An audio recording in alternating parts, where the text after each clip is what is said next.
Yay, Anime! Hello and welcome to IGN Anime Club, episode 53. I'm your host, Callie Plaguey, filling in for Miranda Sanchez. Don't worry, she's coming back. We have a great show for you. Joining me as always is Megan Sullivan. Hi, guys. And special guest, Jared Petty. I feel special. Welcome back. Yeah, welcome back. Thank you for having me. I'm glad to be back. Yeah, so let's just get started with what we're watching. Megan, I want to start with you. Okay. Because you did an anime movie review for IGN. I did. The movie is called Harmony. It's based on a novel by an author named Project Eco. If I said Eco because that's where my brain went. Like that, yeah. Project Ito. It's a critically acclaimed novel. It's considered one of the best sci-fi novels out of Japan. Mm-hmm. And you can see glimmers of that brilliance in the movie. Unfortunately, I didn't like the movie because it tries to cram all of this philosophical musings and a lot of esoteric themes and stuff like that into a 2-hour runtime, and it can't do it. And the result is tons of info dumping and tons of internal monologuing and tons of exposition by a character who doesn't do very much but kind of sulk. I hear that she's much more of a sociopath in the novels and comes across as a little more three-dimensional, but I saw such potential in this movie, but I feel like it would do better as a TV show as opposed to a movie. You and I were talking about it, and it does sound like something that would benefit from a longer runtime than just a movie. Yeah, like Psychopath, so ergo proxy. Yeah, well, a lot of anime works that way. Do you think that, when you say exposition, is this like Morgan Freeman levels of exposition? Yeah, or, okay. It really is. Right. And there's also a bit of idiot lecturing, which is when a character turns to another character and goes, well, as you know, Bob. And that's always a little tricky. Is there any mansplaining? Is there mansplaining? Yeah. A little bit. There's a little bit, you know, and it's too bad because it has the makings of a brilliant movie, but it needed more time, not less time. But, you know, if you want to see it, it is out for a limited time in theaters starting today. So read my review. Tuesday our time. So this is going up Wednesday? What? Yes. Today's the 17th. We record on Tuesdays. Yes. Yeah. So trying to figure out what day it is. Who am I? When am I? Time travel through the magic of non-linear editing. That's right. Exactly. So if you go to my review, check it out, then see the movie. I haven't read this yet. I'm looking forward to reading your review. Definitely read Megan's review. It's really well written. Thank you. So and then anything else you've been watching? I watched Toradora, which ties into our topic of the day. We'll get there. Tease. Stay tuned. So you watched all of it. You finished Toradora. I didn't finish it, but I got a little less than halfway through. I really like it. I love Taiga. She's the palm top tiger. Yeah. And I relate to her. She's a little trash monster. She's very much in the sisterhood of Umaru-chan. Okay, define trash monster for a moment. So a trash monster is a girl or a guy who is super lazy, super whiny, never cleans their house or apartment, kind of likes to overeat. And this is sounding hauntingly familiar at this point. Right. This looks like this is kind of a mirror into my soul. Okay. Exactly. Right. And now you have a character who, she's teeny tiny and fierce, where Umaru-chan goes outside and tries to be really cute in public and then turns into a trash monster. Taiga's just a trash monster. Taiga knows who she is. She is, and I should probably back up and explain what the show is about. But basically, it's boy meets girl, boy and girl don't like each other, but boy and girl try to help each other with their respective crushes. And of course, they start forming their own bond. So, and it's really cute because the guy's name is Ryuji, so he's dragon, Yu is dragon, and then her name is Taiga, like tiger, Taiga, and they don't get along. Do they crouch or hide at any point? Yes, actually. There we go. Then we have a crouching Taiga and a hidden Ryu. There we go. That's right. That's exciting. Perfect. So I'm trying to catch up on all these anime that I feel like I should have watched a long time ago. Yeah. So last week it was Toradora. This week it's Toradora. Next week I'm going to try to finish more of Yu Yu Hakusho. Oh, wow. Okay. And Hunter x Hunter. Dang, girl. So you're kind of filling in the classic corners there. That's right. I feel like I need to clean that up a bit. Okay. Wow. I'm impressed. And then also because Fanime is coming up, just quick, because Toradora reminds me that you were talking about possibly doing a quick Taiga cosplay maybe. Yeah, you for can Fanime. buy that outfit online. So I'm just gonna go to Amazon and buy her school outfit, get a giant stick to hit people with, and that'll be my costume. Which, by the way, we will be at Fanime, IGN Anime Club, along with some other of our IGN coworkers. Yeah, so we're gonna have a meetup. Probably we'll figure out like when exactly that is. But if you're coming to Fanime in San Jose the next weekend, please hit us up on Facebook, Twitter, etc. You can do hashtag IGN IME, and hopefully we can see you there. Yes. Jared, what have you been watching? All right, so I haven't been on in a while, and as you guys know, I'm a filthy casual. The way I can consume anime, oh geez, that sounded horrible. The way I watch tends to be in bursts. I'm not an everyday viewer, but my absolute favorite form of anime, even more than feature length, which is what I probably enjoy most, are shorts. I adore shorts, and I think a couple of times ago when I came on, I talked about something called Voices from a Distant Star. I love that short. I forgot how to speak. It's so yeah, good. I really like that. It struck me. Well, the guy who did that has done some others, and so I looked up something called She and Her Cat. Have you ever seen She and Her Cat? We've talked about that. I think Miranda really likes that show. Okay, well, so there's two versions of this. There's a 5-minute short that he did almost as like a student film thing that won a bunch of competitions, and then there's a 4-part series that was made out of that. And I've watched both of them, and I think I like that 5-minute short a little more than the short series, but the short series is also very good. The old one is it's filmed in black and white, or drawn in black and white, very, very artfully done so that you never see the woman's face, and it's all about this cat who's in love with his owner.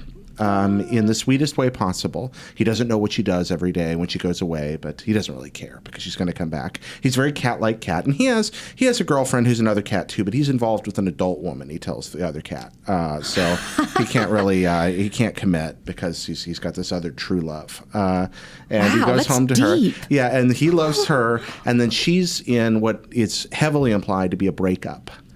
In her other life that he never sees. And again, this isn't like 5 minutes, and it's adorable. And the art's art. The art's beautiful. It's simple. It's lovely and peaceful without being pretentious. And then they made a really interesting little 4-part short series out of this just very recently, years and years later, which I guess is what I think Miranda was talking about. That one's on Crunchyroll, and I recommend checking both of them out. They're not long time commitments by any stretch of the imagination. Right. You can probably watch the whole thing in less than an hour, and totally worth your time. Well, I'm going to watch it because you recommended Voices of a Distant Star, and I love that short. That's it's a so tearjerker, isn't my it? Gosh. I start tearing up just talking about it. It's just, right in the feels. Well, I like these shorts because animation's very well suited to short storytelling, and that allows it to be very funny and punchy in some traditions. It can also allows it to be surprisingly poignant or even poetic in some ways. You think about something like what Disney did recently over here in the West with Paperman.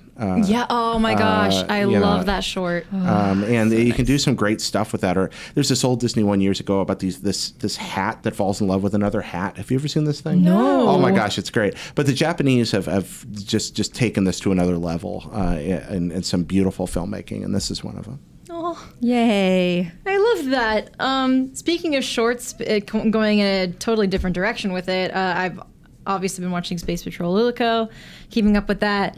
I still love it so much, and I won't spoil anything, but there's a lot of cool stuff going on with that show in 7 minutes, and I really, really adore it. It's goofy. They're already making Luluco Nendoroids with like the Awake, Judgment Gun morphing, and it's just I like the goofiness, and like Jared was saying, the short form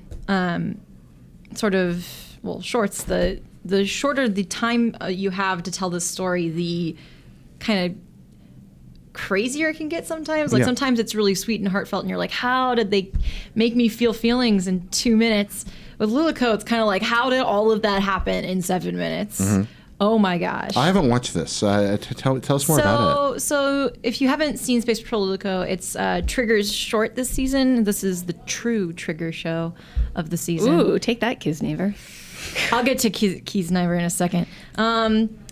It's basically, it has a super Kill la Kill vibe, and in the past couple episodes there have been Kill la Kill nods, and in the most recent episode a little more happens that I won't spoil for anybody. But basically it's about a very ordinary girl named Luluco. Her whole thing is like she lives in this town it's where aliens and humans cohabitate, and she's like, this is a really weird town. This is the only town in Japan that does this.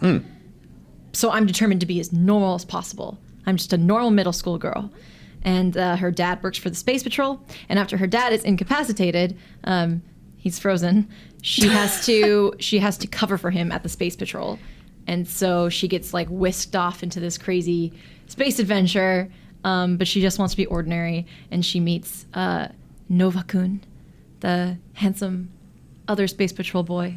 Is he a human Space Patrol boy, or is he a It would alien Space appear Patrol so. boy? I mean, like, knowing Trigger, he might not be human, but he looks human to me. Okay. Okay, I have a question though. Yeah. Is her dad Han Solo? Because you mentioned that he got frozen, Yeah. and I was like, how does one just walk into a freezer? Her dad might be Han Solo. So the other Her dad might be Han Solo. other okay. cool thing about Luluco is it's full of Trigger references, but also Trigger is known for being like fans of the Marvel Cinematic Universe and stuff. So Yeah. there's this like Age of Ultron reference in one of the episodes where they like lift a whole town up into Nice. the air. So that's a show, like 7 minutes, you can spend half an hour scrubbing through looking for all these references. So is it, in addition to all the references and stuff, does it have that frenetic, over-the-top, self-parody and Kill la Kill thing Yes. going on? Okay. Yeah, I it's super over the top. When Luluco changes, her suit morphs her into a gun. So she like her legs like split and she turns into a gun, and it's ridiculous. Okay. That is just one of the many things. There is a new woman. I won't say who she is or what her relation to anybody is. She reminds me a lot of Ragyo from Kill la Kill. Okay. And she's awesome. I love her. Definitely give this a shot, especially if you liked Gurren Lagann, Kill la Kill, any Trigger show. Lots of references, so it helps to have seen some Trigger shows before going in, because you can see like, that was a nod to Inferno Cop or whatever. Sounds like the three of us watched vastly different things this Vastly week. We really That's did. great. I like that. But so there's that. Just quickly talking about Kiznaiver. Kiznaiver is the other like Trigger branded show that I kind of have to force myself to watch. Are you caught up or No, I like I really haven't felt like watching it, and it really bums me out because I want to like it more than I do. I wonder if it's going to do what like Gurren Lagann was really slow for me the first like 18 episodes, and then it's sort of tied together at the end, and I'm wondering if Kiznaiver does the same thing. Right. So I think we talked about this before with Kiznaiver about how, it's knowing Trigger in general, they kind of throw this curveball and they're like, the show isn't actually what you thought the show was. Ha ha. Yeah, right. So I don't know if that will happen with Kiznaiver, but it gave me hope. But then I don't know. I'm watching it and I'm like, okay, what's the point? All of you are connected by pain. Yes, I'm sure there's a deeper meaning, but for now, it's just like, oh man, that person wiped out and they felt that. Oh, that person wiped out and they liked it. And then they all felt that. Are you enjoying it? I don't know. I'm on the fence about it. I'm a little bit behind. Okay. I'm not, this is going to get me kicked out of the club. I'm not a huge Trigger fan. That's fine. They're not my favorite studio. Why would they get you kicked out of the club? Yeah. Because Miranda and Callie are such diehard fans, and I'm like, it's okay. I think Trigger can often fall into what we call around here capital A anime.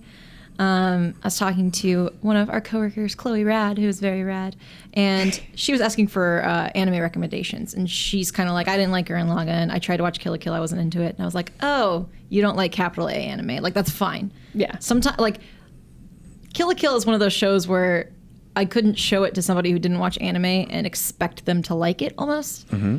Erased, yeah. we talked about Erased. Erased is a show that I could be like, hey, this is just directed like a film. Like if you are super gaijin and you only watch Western films, like this is my entryway anime for you because this is a very palatable sort of thing. Whereas Luluco or Gurren Lagann or Kill la Kill, I'd be like, maybe like start on something You know a little what calmer. would be great, though, is to do an IGN Watches or Reacts series where you take people like Dan Stapleton, who's in charge of video game reviews, and he refuses to watch anime and just put him in a room and put a camera on him and then watch him watch Kill la Kill. Why is that woman being sexually assaulted by her uniform? Yes, that's one of the first questions to come to mind. I tried to explain something anime related to Dan. I forget what it was. It was something very simple, like I was trying to explain a character's like origin story or something, and he was like, "Stop! I don't want to learn anything about anime." And I sit right next to him, so I'm like, all right. I do Challenge accepted, Dan. I like that you draw that capital A distinction because those criticisms are valid. I mean, if you look at something like Kill la Kill, if you don't have the poetic context for what's going on there, if you're not familiar with shonen, it just seems atrocious. And maybe it still is. I think they're making some fascinating points about what's going on in Japanese culture. It's kind of a meta thing. But I totally understand this. You came in without any of that, or even if you came in with it and just disagreed, you might have a very different perspective on that. Yeah, and I wasn't actually going to bring this up this episode, but while we're talking about Kill la Kill, we got an email from Jordan Ferguson to IGN_Anime Club at IGN.com about Kill la Kill, watching it with a girlfriend, I believe. Longtime friend. Sorry, Jordan. Not sorry that she's not your girlfriend, just I got it wrong. But specifically, like, they were not about Kill la Kill. Like, not about it at all. And Jordan's asking, like, you know, I want to talk to Miranda and Kelly, so we'll probably go into this in depth more with Miranda here. But, you know, are there answers to Kill la Kill? Is the question, like, how do I get into this if I see that first scene with the uniform assaulting a girl and I'm like, nope, bye, that's so awful.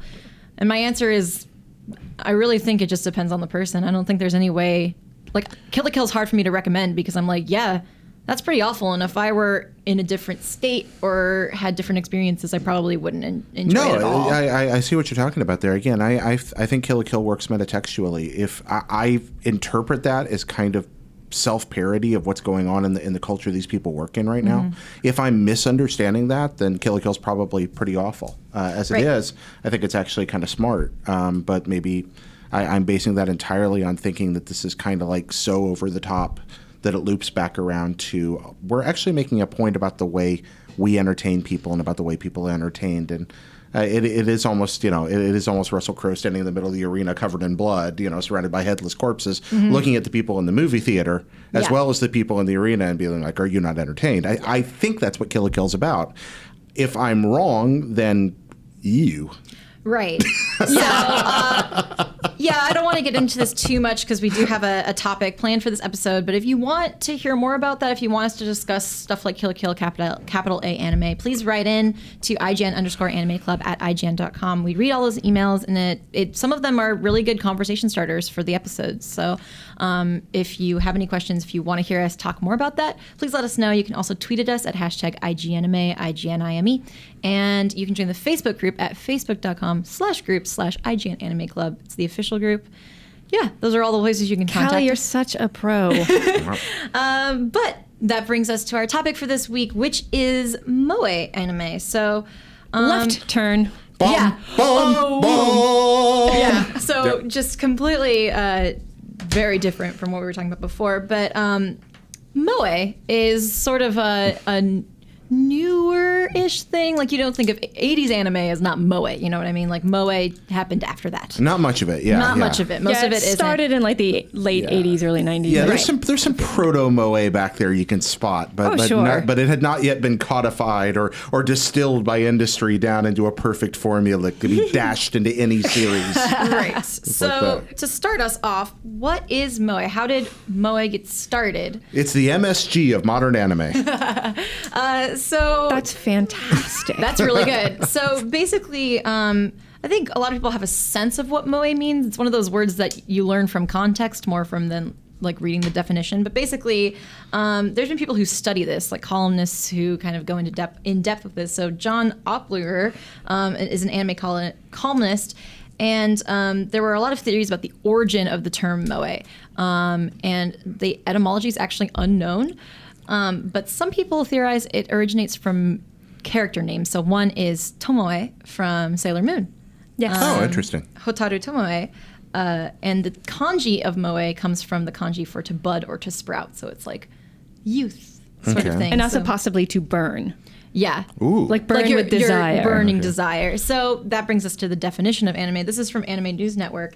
To be moe, a character can be eager or perky, not overly independent, and call forth a desire in the viewer to protect them and nurture them. The term is also used to describe any preciously cute item. There's an animal mascot character store in Tokyo called moe.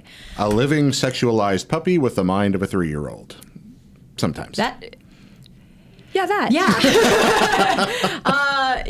When you put it that way. No, yeah, that's being too critical. I that's one way it's interpreted. There's much more. I'm just being a jerk. Yay, anime. No, oh gosh, I don't want to alien. No, I think there's keep going. I'm sorry, I interrupted. Oh, no, it's okay.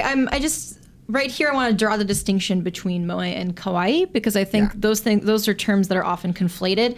Moe, I think, from what I've gathered from the research I've done and from all the anime I've watched, is about the reaction the viewer is supposed to have. So a moe character is supposed to make you want to protect her. She is my child, but also my wife, and I don't know. It's like this weird combination of nurturing, protective instincts, and attraction. Yeah. Do you know Princess Maker? It's a long-running game series in Japan about being a single dad raising a daughter, an adopted daughter. And then at the end of the perfect Princess Maker scenario, she chooses a husband, and if you play it right, she chooses you. Moe is kind of a 5-second manifestation, I feel like, of that idea. That's one part of it. It mix in a little European courtly love. If you think about the Lancelot's infatuation with Guinevere, I'm in love with you, but I can never touch you, but I must protect you even though I barely know you. There's a lot of that tied into it, I think. I don't know. Yeah, it sort of reminds me of the, your princess is in another castle sort of thing, wanting to protect her and save her, but also she's the object of your desire. I don't think that's necessarily bad. I don't want to put a judgment on that. But I do want to draw the distinction between moe and kawaii culture, because kawaii culture is often aimed at girls, versus moe is in anime often directed at boys. I like some moe stuff, so it's not only boys can like moe, but kawaii culture would be mascot characters, would be Hello Kitty is kawaii, not moe, Right. Or something like that. Pikachu. Basically any or Sanrio Pikachu character. If you saw me and Miranda's desks. Yeah. Although there can be a crossover between kawaii and moe to a point, but I think exactly. So I want to. Some characters can be both. It's like a rectangles and squares sort of situation. Nice. Nice. Metaphor. I feel like the definition of moe is very fluid in that regard. You can't nail it down on just one thing. Yeah, there's a degree of benevolent protectionism to it. Whether that benevolence stays benevolent is, what's the source of the benevolence? Because a lot of moe, I feel like, isn't earned. The idea, especially since it's become a way of selling something, moe kind of becomes, I joked about it being the MSG of anime, but a businessman looks and says, how can I get people instantly attached to a character? If I target this group of people with these physical and emotional personality characteristics that are already well established, I can develop a sense of protective affectionism without having to develop the character very far, without having to, it doesn't take 12 episodes to fall in love with this person. It takes 15 seconds. Yeah, it's a lot of it's the character design.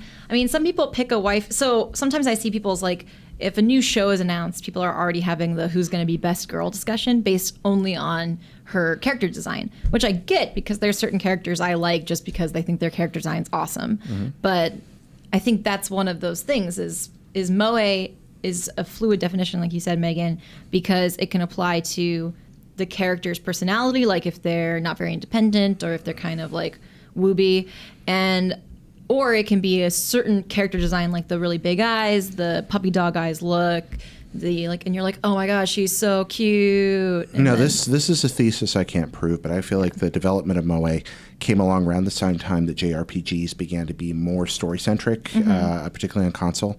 And suddenly you had, a moe character is kind of a perfect co-protagonist to orbit the player. It's a way of, in a game where you've got limited character space for writing or limited dialogue space for making you feel a close affection and care about what happens. Eris is kind of the perfect moe character early on because, you're well, we love Eris. Well, yeah, but why? Right. Why do you love Eris? Because she's the flower girl and she's sweet. Okay, but why? Yeah. Can you name anything Eris did that made you like her? die. I didn't mean to say that. That's an amazing pull quote. I mean, what I meant by that is that everyone's always so like, oh, and she died. I cried so much. And I'm like, I was sad when she died. That was traumatic for me. Oh, I know, that but game. I don't think she earned it. That's that's the what part. I'm saying. Yeah, that's Moe. Moe got me. Yeah, so that brings us to like some other examples, like K-On! Is an example of like a Moe show, like that whole show is Moe. YuruYuri, which I talked about many episodes back that I tried and was like, nah. Nichijou has a Moe style. Lucky Star is like a Moe parody. And then also, I really like this example because this Moe isn't just for it's not for female characters only. Definitely not, yeah. Hetalia, Access Powers, is an example of like a Moe boys show where like their designs and their personalities are kind of Moe-esque. And then I just for Jared, I think BB-8 from Star Wars is the most Moe non-anime character I've ever seen. Agreed. I love that observation. BB is I mean, just the moment. It's a happy little volleyball and its orange and little eyes and it's like little thumbs up. Little thumbs up. And it's little beeps. Like little beeps. If you are not watching the video, which you can do on a lot of different places like the Xbox app, etc., you should see Jared's face because he is so delighted. I love BB, and my wife Angie, like when she first saw BB-8, she grabbed me by the collar and went, "Star Wars is going to be so good because that droid is so cute." Like, and his eyes got like this big around. I mean, We all love BB-8, even though BB-8 says nothing because It kinda goes, it's very expressive. Yeah. Like I so admire the design of BB-8 because it's so expressive without saying any words.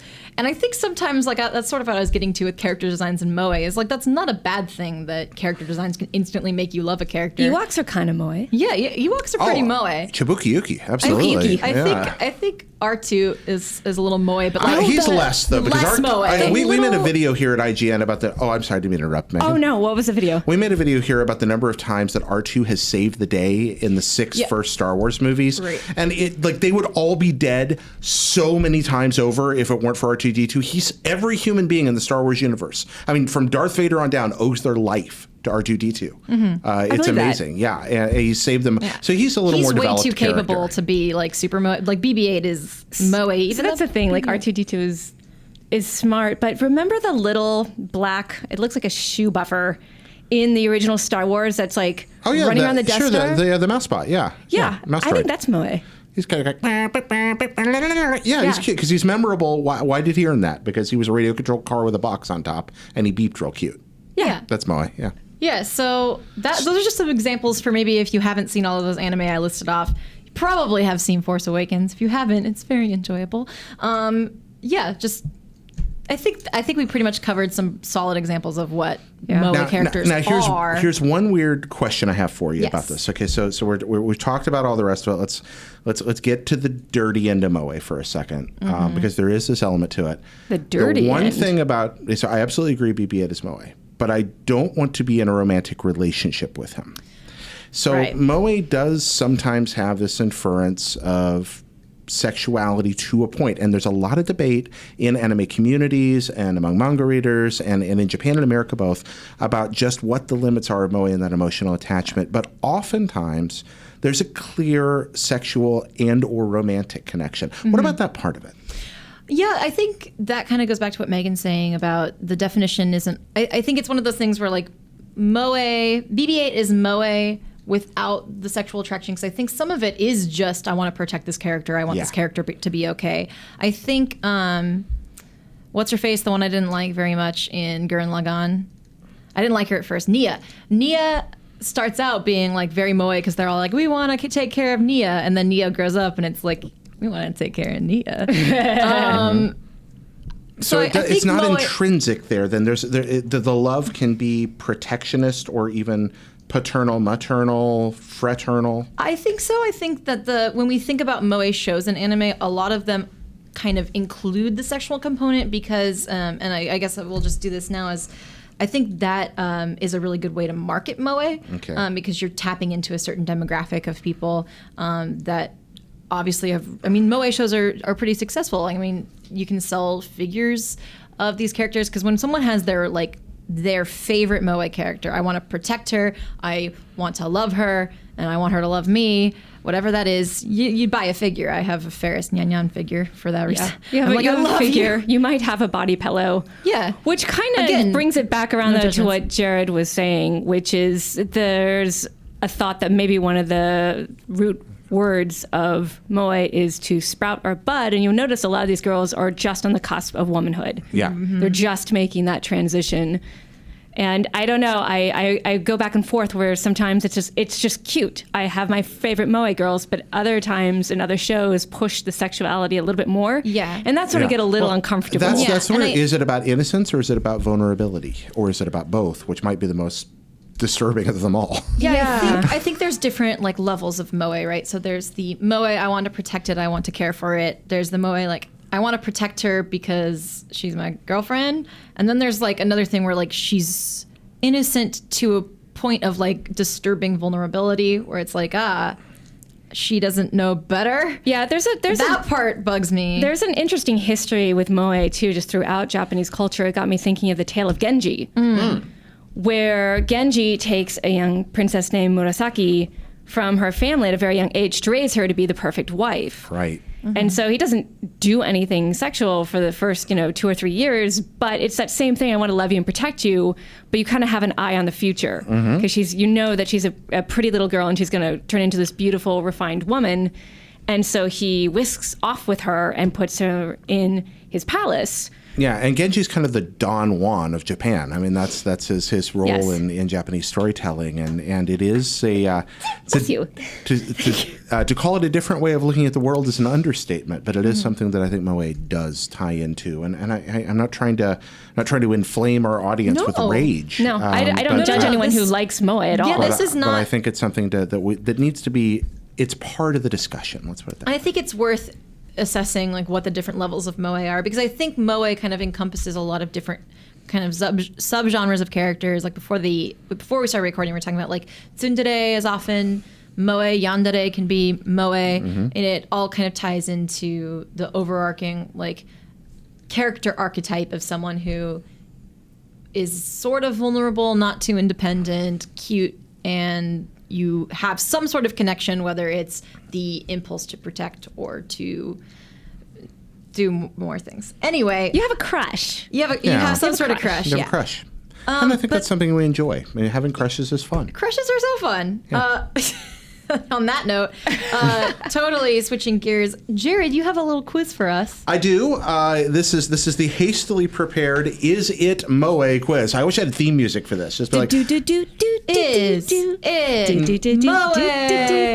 Okay, I have theme music for this. Nicely done, ladies. All right, so I'm going to ask you guys. Again, there are no objective answers here. The criterion is going to be kind of like the old Supreme Court ruling about porn. I can't define it, but I know it when I see it. So I think that's sort of the conclusion we made about it. Exactly. Wove that into your explanation. Yeah. All right, let's go. Any chance to bring up porn? All right, here we go.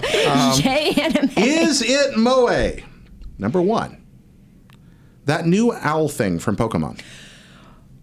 I think it's kawaii. I think it's kawaii. Okay, and what's the defining characteristic?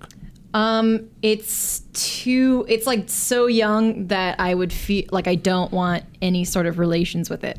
How would you feel if it had evolved twice? I would still feel like it was my child, and that I don't want. It's just very cute. Okay. I don't feel like I would want to protect it. Right, I just think it's very cute. I don't want to protect it. I'm going to make it battle and stuff. Die. Right. I just want to look at it, turn its head around a bunch. Okay, moving on. Next one. Winnie Cooper from the Wonder Years. I don't know what that is. Oh, okay. Oh, wow. Okay, so Jared, it's down to you and me.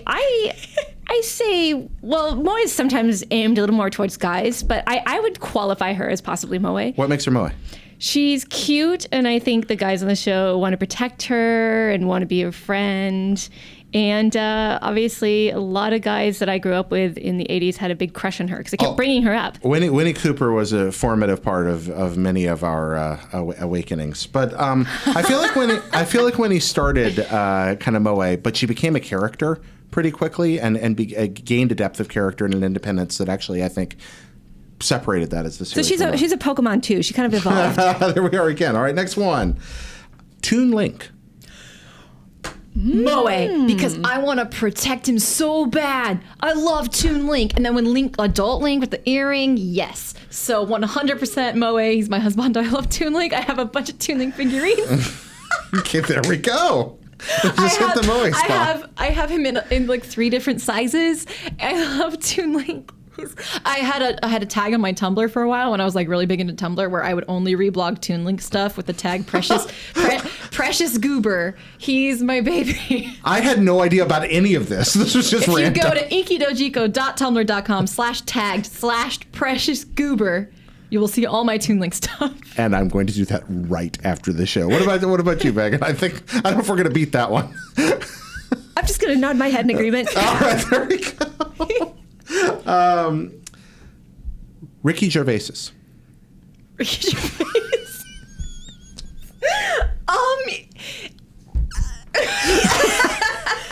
You know, I'm gonna go ahead and say no, but I don't know what trope he would be otherwise. That's what I was wondering. All right. What about you, Megan? I don't know. Okay. Move on here. From Ricky Gervais. Stitch. From Lilo and Stitch? Yeah. Huh. Stitch is sort of tsundere, right? He's sort of tsundere. He's a little creepy to me. His eyes are a little creepy to me. He's like creepy cute. I don't know if he's Moe. Yeah, Okay, I don't think he's so Moe. not I don't want Moe. to protect him. I just kind of want to stare at him from across the room and poke him with a stick. Like, what are you? Okay, so far the score is Althing from Pokemon, not Moe. Winnie Cooper from the Wonder Years, sort of Moe. Toon Link, absolutely Moe. Ricky Gervais, Moe by default.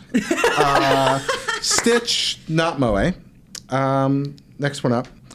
Any character on Orange is the New Black. Okay, Piper sucks. Also, the other dude, what's his face from American Pie? He sucks. Okay, They're but are any not of them Moe. Moe? Or any of them Moe? Laura Prepon's character, 100% want to protect her. What's her name? I have don't not even seen remember. the show. I don't even remember her name, but I love her as an actress. Do you think she's Moe? I think she's like tsundere, and like she okay. could be Moe. I mean, she's not like super cute. Alex Voss, that's her name. Mm-hmm. She is my favorite on that show. I would protect her, and then also Pusey, I would protect her too. Hasune Miku. So Moe, Your thoughts? Definitely Moe. 100%. Rolling Okay. girl, Definitely. let's go. Okay. I think that's the whole point of her. Yeah, I think so too. I just The wanted to say actual point of her. that. Okay. The Stark daughters. No. Either one of them? No. Because Arya's too capable. Arya's not Moe. And Arya. will protect you. And then, Sansa was Moe, and then she grew up. yeah. Okay. I'd go with she might have started well, except that she wasn't tsundere. She's like Was she likable at the beginning? she's like though? No. Ojo-sama. Ah, okay. Yeah, she is. She's a Jo-sama, but I'm not going to spoil anything. But this last episode of Game of Thrones made me like her more. Let's just say Yeah. Well, I need she to had a catch up. conversation she needed to have a So you while. finally needed to have I'm Yeah. somewhere in season 4. So. Okay, I'm not going to spoil it. I'm just saying. Winnie the Pooh. Baby! So Moe. So okay. kawaii. My favorite thing is when I go to Disneyland, because I used to have a season pass to Disneyland. I lived in LA. I would go all the time, and I would always go to the Winnie the Pooh ride because there's this hologram of Winnie the Pooh. Not a hologram, but a projection where he's like sitting, but he's tumbling through the air, and they're like, "Wake up, Pooh!" And it's the cutest. So is he kawaii or is He's he Moe? kawaii, I think. Yeah, I think he's kawaii, Now that I'm saying actually. that, like, he doesn't grow up into adult soon, like, that's all I'm saying. Winnie the Pooh. I had no idea you had a link fetish. That's amazing. Send me link fan art. So Be careful what you ask Yeah, for. you are going to get some fan art. I know. Okay. Anyway. All right, moving on. All right, just a couple more here. Just a couple more. Meatwad. Sorry. Meatwad. Do you guys know Meatwad? No. From Aqua Teens? No? Okay, I'm Nope. out. No, nobody knows Meatwad. Let us know if you have an Do you think opinion on that Meatwad one. is Moad? Yeah, I've been wondering about that one for a while. Couple more here. Anderson Cooper. So knowing Anderson Cooper's family history, my mom told me all about this because like he's a Vanderbilt, and there was a whole thing with his brother that sounded really sad. I won't get into it, but I kind of want to hug Anderson Cooper. He's kind of moe. But people, like, he's the kind of person people would call daddy, you know?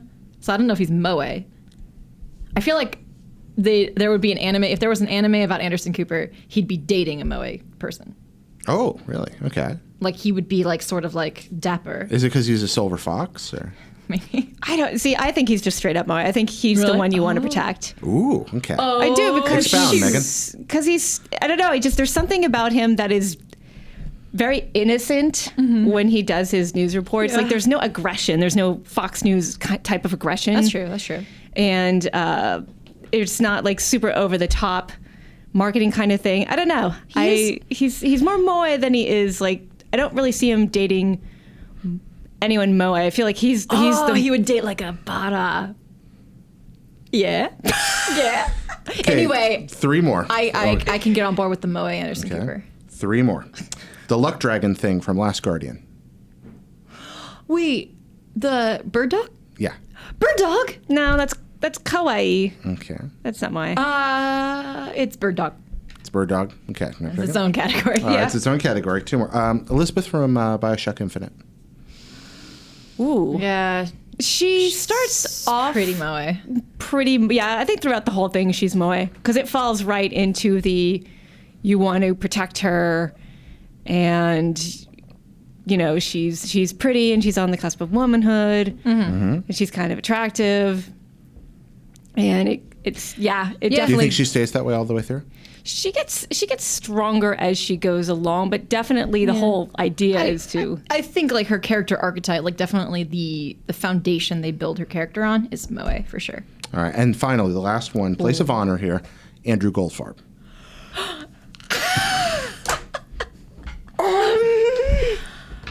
If you don't know, Andrew Goldfarb is IGN's executive editor of news. You can find him on Twitter at Garfep, and he's an actual flawless human being.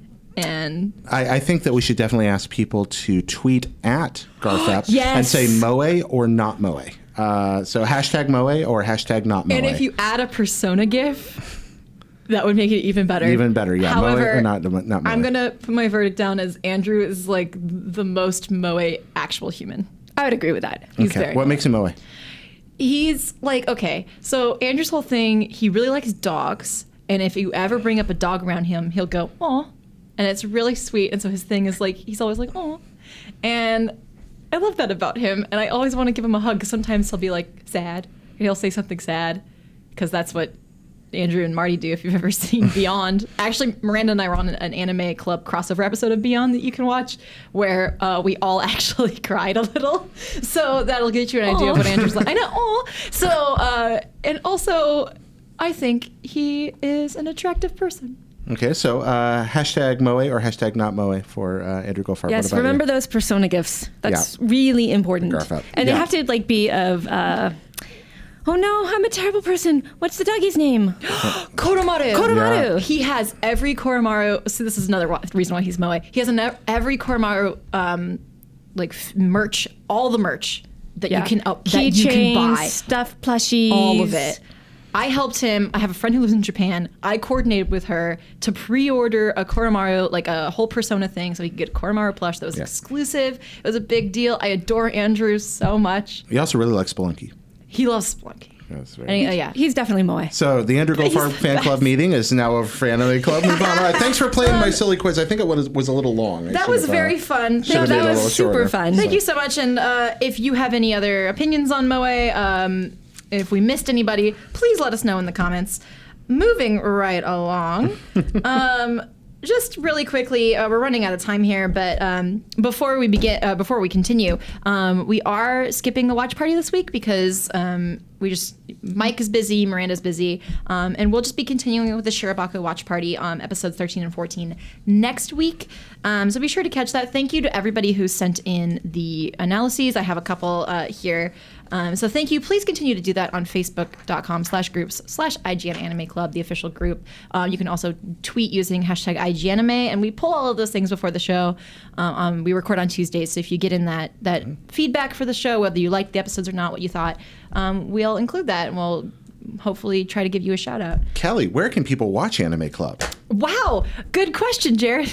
So if you're not watching us on video, if you are listening on iTunes or something like that, you can also find us on IGN has a lot of different apps. So like the Xbox app, the PS4 app, Roku, Apple TV, stuff like that. I think it's really cool because I like to watch, I'll watch Crunchyroll on my Xbox. I'll use the Crunchyroll app, and it's kind of easy to just switch over to another app if you want to see what we're discussing after you watch some shows on your app of choice. Yes. And remember, we have exclusive features coming to our brand new YouTube channel, which I'm really excited to promote because it allows us to do content we sometimes aren't able to do on the main site at IGN.com, but we can focus on more niche anime and do more exclusive features using our YouTube channel. Yeah, and that's at youtube.com/Anime Club. Really easy to find. We got a really good URL for that. Please check us out on there because, like Megan said, we're planning some really cool stuff for there that you wouldn't be able to see on IGN.com or any of the IGN apps. This is a YouTube-specific thing that we can do more in-depth stuff like Moe versus Kawaii or something like that that maybe a general audience doesn't might not know those words or something like that, or best girl or any of those debates. So if you have ideas for debates or skits or videos you want to see, please let us know. All right, end of commercial break. Yeah. It's important. So I think just to wrap it up, because we did have a really fantastic discussion, I think, about Moe, and I loved that quiz. That was the best. Yeah. Is it Moe? Is it Moe? I feel like that should be a series. I just want to wrap it up, I think, with what are some of our personal favorites? Because we talk about Moe being directed at guys, but here we are to women, and then the lovely Jared, who's a sage-like being to me. No. Now I'm just gonna blush over here. No. So we already talked about Toradora, but I really like Toradora a lot. Yeah, Taiga is amazing. Palm Top Tiger. I think if Miranda were here, I'm just going to we're pretty close.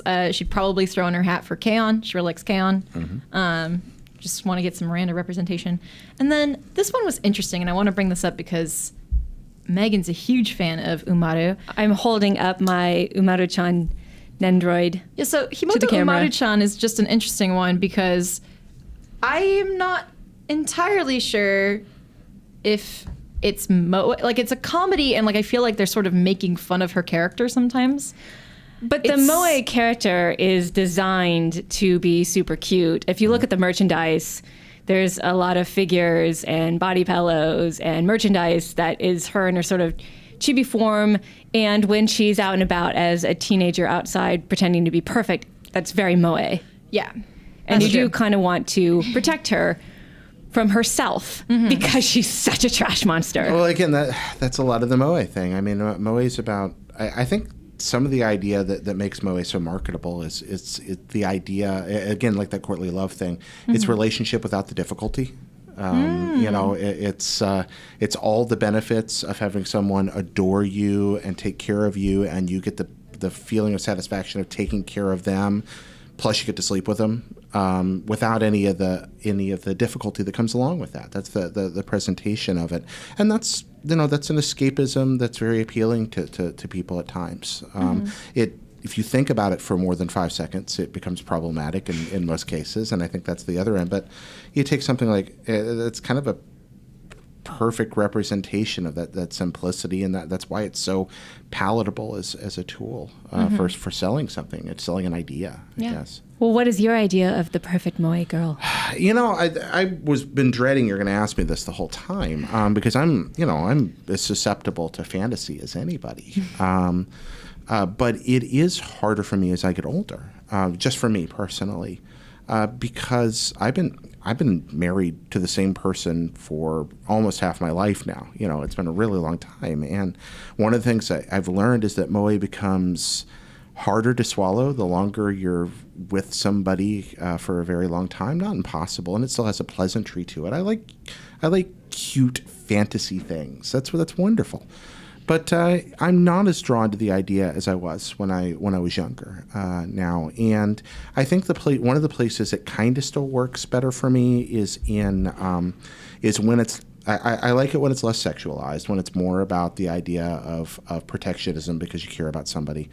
And I think it works in games better sometimes. And I'm not talking about games that are designed to be implicitly moe in that MSG way. But, something like Hatsune Miku, it's way more fun to go along with the music because she's so adorable. Mm-hmm. It's like, I do not want to take my Hatsune Miku home at night. It's not that kind of thing. But she's cute and makes you happy. Exactly. She's cute and makes me happy. And she's, for some reason, you just kind of want to be her friend because she's so adorable. And that's great. Yeah. I want to play rhythm games with her. That's a great fun. answer. Yeah, so that's probably where I'd fall now. Yeah.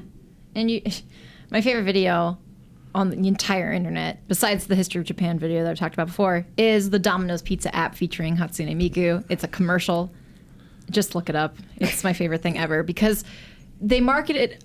They have in Japan, they created a Domino's Pizza app, and when you get your pizza, you put your phone up to the pizza box, and it projects Hatsune Miku on it, and she dances for you, presumably while you wait for your pizza to cool.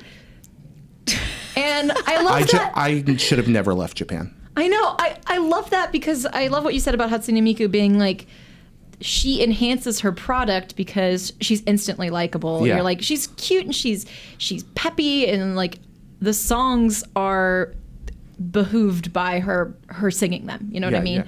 So it makes it more fun that you've got her there. I don't generally enjoy most rhythm games, but I like Hatsune Miku games because they're cute and fun and just so darn likable. Also, I'm going to feel remiss if I don't bring this diversion up for like 1 minute that I forgot to put in the notes. Will you forgive me? Yeah, go ahead.